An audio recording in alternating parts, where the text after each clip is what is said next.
Hello friends, આજે આપણે લોકો ભણવાના છીએ સ્ટાન્ડર્ડ 12થનું રીડ નંબર 2, એટલે કે સનરાઈઝ ઓન ધ કાંચનજંગા. આ યુનિટ 1નું જ રીડ 2 છે. એક નાનકડી બહુ સરસ મજાની પોએમ છે આ, જેની અંદર કાંચનજંગા હિલ સ્ટેશન છે. એની અંદર સવારનું આખું વર્ણન કરેલું છે કે ત્યાં કેવી સવાર હોય. જેવી રીતે વિશ્વનો સૌથી મોટો પહાડ માઉન્ટ એવરેસ્ટ છે, એવી જ રીતે આપણા ઇન્ડિયાનું સૌથી મોટું હિલ સ્ટેશન, સૌથી મોટો પહાડ છે એ કાંચનજંગા છે. આપણે આજે આ જ રીતને ભણવાના છે, તો ચાલો શરૂઆત કરીએ આપણે આ પોએમની. એક પછી એક આપણે આ સ્ટાન્ઝા જોશી.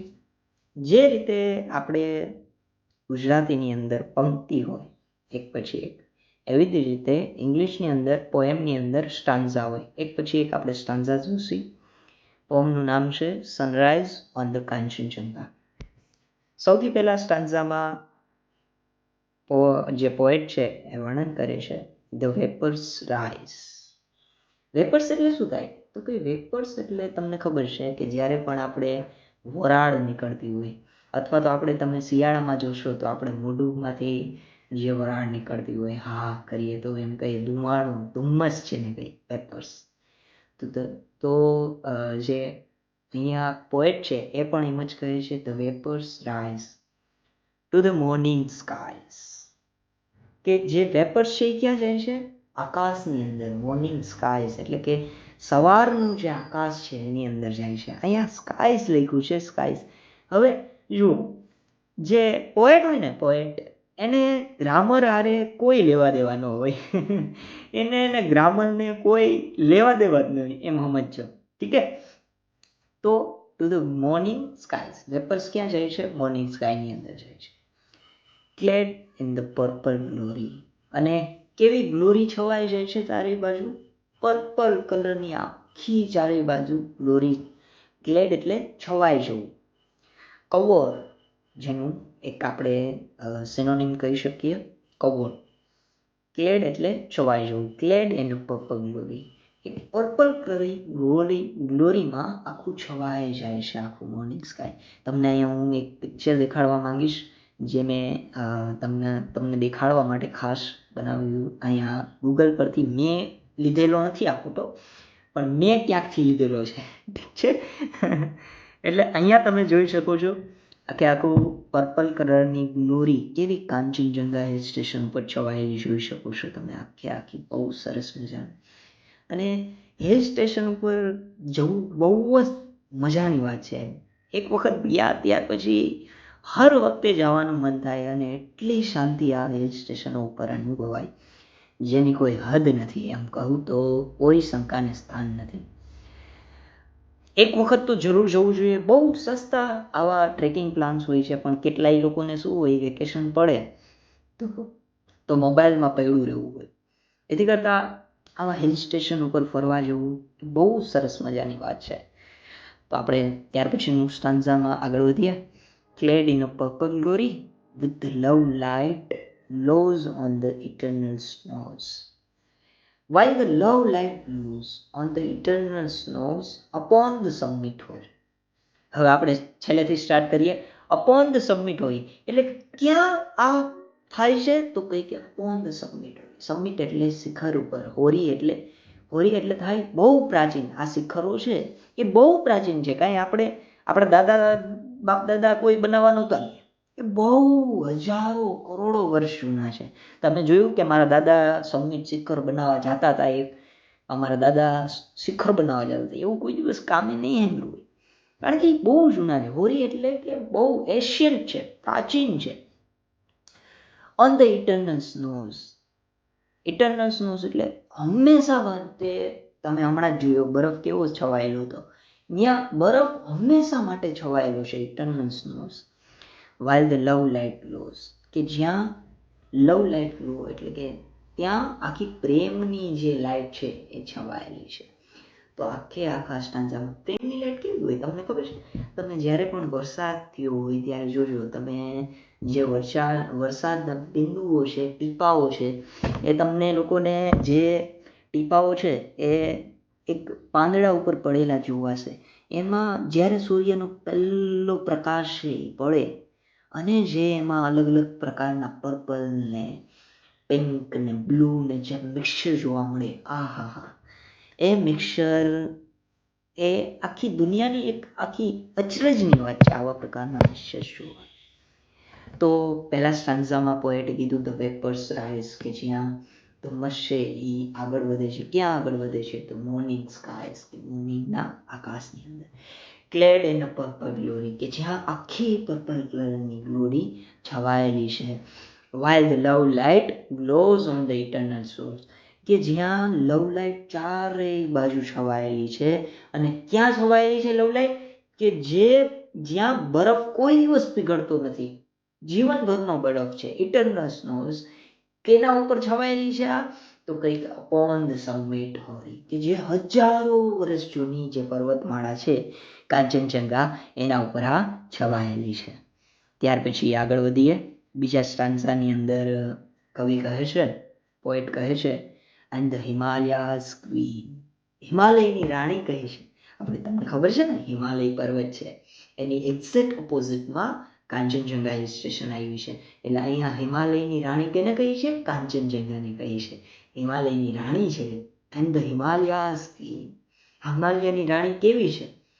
કામ એન્ડ સ્ટેડી, કે હિમાલયની રાણી એકદમ શાંત, અને શાંત હોવાની સાથે સાથે એટલી સમજુ, એટલી અન્ડરસ્ટેન્ડિંગ છે, એકદમ હુંફાળું છે.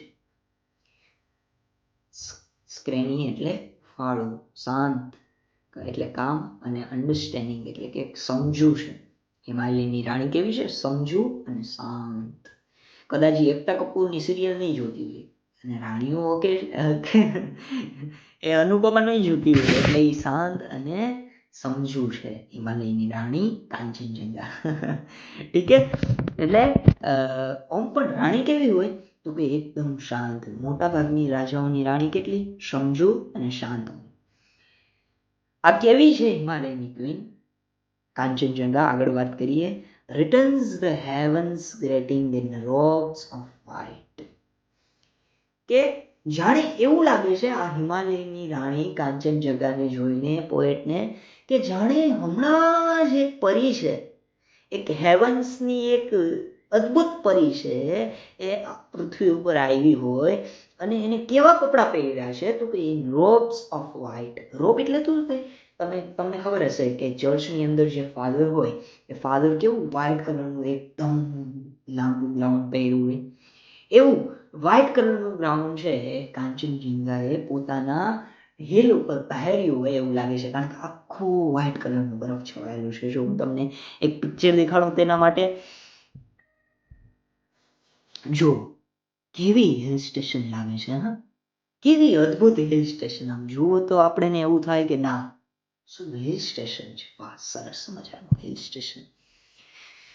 તો બસ પોએટ આની જ વાત કરે છે બીજા સ્ટાન્ઝાની અંદર. And the Himalayas queen calm and scaring and return the heavens greeting in a robe of white. ત્યાર પછી આગળ પોએટ કહે છે, bathed in a golden light, કે ગોલ્ડન લાઇટની અંદર, તમને મેં દેખાડ્યું ને હમણાં જ આપણે પિક્ચર જોયું એની અંદર જુઓ કેવું આખું પિક્ચરમાં ગોલ્ડન લાઇટ છવાયેલી છે ને. જ્યારે સૂર્યનું પહેલું કિરણ આમ પહાડ ઉપર પડ્યું હોય અને એ સૂર્યના કિરણોથી ગોલ્ડન કલરની આખી ગ્લોરી જે ઉદ્ભવે છે, એમાં એ નહાય છે.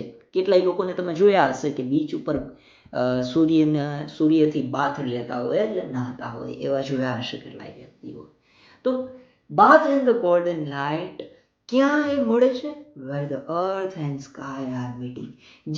જ્યારે આકાશ, આમ તમે જુઓ ને આકાશ ને દૂર તરફ, તો તમને એવું લાગે આકાશ અને જમીન એક સીધી જ એક રેખા ઉપર આવીને મળે છે, એવું તમને અનુભવાય, એવું તમને લાગે.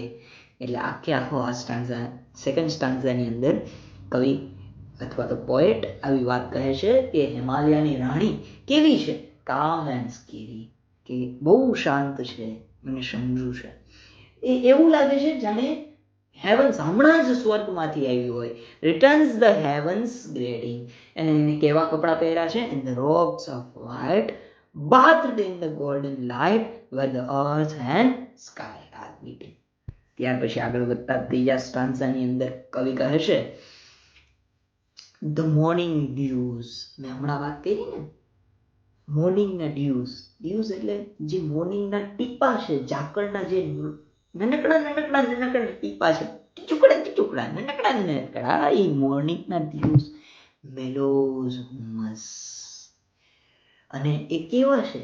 એકદમ મેલોઝ હુમસ એટલે કે આમ રંગબેરંગી, બહુ આમ સુંદર છે. મેલોઝ હુમસ એકદમ રંગબેરંગી છે. Paint Har cheeks with ferry fingers. અને એવું લાગે છે કે કાંચનજંગા પોતાના ચિક્સને પેન્ટ હર ચીક્સ વેર ફેરી ફિંગર્સ. ફેરી ફિંગર્સ એટલે ફેરી એટલે પરીના હાથ જાણે આમ ગાલ ઉપર આમ લગાડ્યા હોય એવું અનુભવે છે poet. Pant Har cheeks with ferry fingers while on the hills and the sun kissed the hills. Hills એટલે જે આખી પર્વતમાળા છે એની વાત કરે છે કે પર્વત જાણે પોતાને એક ફેરી ફિંગર્સ વડે પોતાના ગાલને આવી રીતે ફેરી ફિંગર્સ કરે છે. ત્યાર પછી આગળ કહે છે પણ and sun kissed the hills. અને સન નું પહેલું જેવું કિરણ પડે છે, the love light gently lingers. સનનું જાણે પહેલું કિરણ પડે છે while over the hills એટલે કે પહેલું કિરણ જ્યારે કાંચનજંગા હિલ સ્ટેશન પર ડાયરેક્ટ, અને પહેલું કિરણ કેવું હોય? સવારનું એકદમ ધૂંધળું, એકદમ બહુ ઝાંખું હોય પહેલું કિરણ. આમ તમને એવું ન લાગે કે એકદમ સતત આમ સૂર્યનો પ્રકાશ આવી રહ્યો હોય. પહેલું કિરણ સતત આમ બહુ પાતળું અને ઝાંખું કિરણ હોય. અને એ સૂર્યનું જ્યારે પહેલું કિરણ કાંચનજંગા હિલ સ્ટેશન ઉપર આવે છે તો આપણે એવું લાગે કે જાણે સન છે એ ચુંબન કરતું હોય હિલ સ્ટેશનને, એવું અનુભવાય. અને આખી બાજુ લવ લાઇટ જેન્ટલી લિંગર્સ, લવ શબ્દ આવે ને એટલે તમને આમ અંદરથી અનુભવાય, ઓહો પ્રેમ પ્રેમ પ્રેમ, તમને આમ અનુભવાય, એવું અનુભવાય. ઓકે, ઠીક હે. તો આ 3 સ્ટાન્ઝા આઈ હોપ કે તમને લોકોને સારી રીતે સમજાઈ ગયા હશે. હવે લાસ્ટ સ્ટાન્ઝા છે આપણી આ પોએમનું. લાસ્ટ સ્ટાન્ઝાને સમજવાનો પ્રયત્ન કરીએ. And breaking day. Breaking day એટલે સવારનો સમય. હવે જો બધા શબ્દોને એકદમ ગુજરાતી અનુવાદમાં સમજવું શક્ય નથી, તો અહીંયા મારા બાજુમાં ગુજરાતીના સાહેબને બિહાડવા પડે તો પાછા એટલે એવું શક્ય નથી. એટલે આપણે પ્રયત્ન શું કરશી કે આખી પોએમ શું કહેવા માંગે છે અને સરળ ભાષાની અંદર કેમ સમજાય એ પ્રયત્ન આપણે કરી રહ્યા છીએ. તો એવા જ પ્રયત્નથી આગળ વધીએ આપણે. And the breaking day sends the first faint ray of a love undying fountain. કે જ્યારે બ્રેકિંગ ડે ની અંદર એટલે કે સવારના સમયની અંદર sense the first faint ray, કે જ્યારે સૂર્યનું પહેલું કિરણ કાંચનજંગા ઉપર આવે છે, ઓફ લવ્સ અનડાઇંગ ફાઉન્ટેન, તો આપણને કેવું લાગે છે કે જાણે પ્રેમ પંથરાઈ ગયો હોય. કેવો પ્રેમ? અનડાઇંગ ફાઉન્ટેન, કે કોઈ દિવસ મરે નહીં એવો પ્રેમ, ફાઉન્ટેન પથરાઈ ગયો હોય એવું લાગે છે. અને જ્યારે આખું પોએટ વાત કરે છે કે સવારનો સમય હોય. હવે જોજો આપણે હિલ સ્ટેશન ઉપર જાય અને સવારનો સમય થાય, સવારના 4, 4:30 વાગ્યા હોય અને બધાય માણસો ભેગા થઈ ગયા હોય અને કાંચનજંગાની એકદમ સામે એક હિલ આવેલી છે, ત્યાં બધા ઊભા હોય અને એ સામે હિલ ઉપર બધા ઊભા રહી અને પોતાનો કેમેરો હાથમાં હોય કે હમણાં સૂર્યનું પહેલું કિરણ પડશે અને હમણાં આપણે ફોટો ક્લિક કરશી. કેવું આખું પર્પલ દોરીથી કાંચનજંગા છવાયેલું હશે. તો ત્યારે હૃદય કેવું અનુભવશે જોજો. પોએટ કહે છે જોજો, while the heart feels the thrill. ઓહો, આમ જેવું સૂર્યનું પહેલું કિરણ પડે એટલે આમ હૃદયમાં થ્રિલ અનુભવાય. of the voice of the hills, કે આખી ચારે બાજુની વોઇસ છે એમાં કેવું થ્રિલ અનુભવાય. સોલ જે હિલની વોઇસ છે એનો અવાજ છે એ આપણને સંભળાય.